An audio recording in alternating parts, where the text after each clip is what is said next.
Yves, are you a critic of Apple's design? I'm actually of two minds here because it's a little bit too much of an Apple fest right now. Yeah, I was hoping. So on the one hand, you know, Steve Jobs and Apple certainly have made my life a lot easier and have made things like this possible.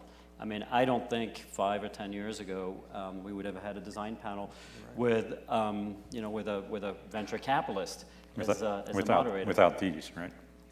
We would not. I mean, I know you've had a long interest in design, so it may have happened, but I think maybe just only with you.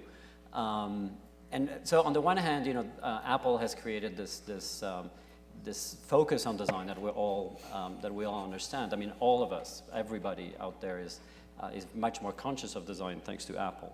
On the other, I've spent my career in meetings with people, you know, walking in and saying, oh, well, we want to be the Apple of this, or can you make it look like an Apple? And I'm like, every single time, it's, you know, I had to quite strongly explain a notion to them that I even think in this room would be worth kind of thinking about, which is, there isn't just one way to do good design. And it's been, you know, the consciousness out there has been that, well, it's either Apple or it's, you know, not worth looking at.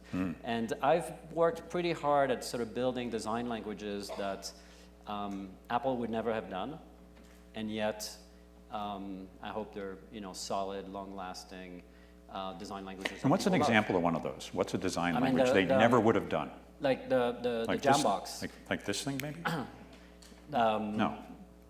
I know less about this. I mean, I know about this product, obviously, because I've designed it, but it's not something that Apple, the wearable sort of space, outside of earbuds and whatnot, isn't something that I can imagine until the next product comes out, what Apple is going to do with that. But that said, the Jambox, for example, for me, the use of textures and tactility, the fact that the product kind of, you have an iconic product from like 15 feet away, from 6 feet away, there's other elements that start to intrigue you, and then as you start touching it, there's elements of textures and that start responding to you.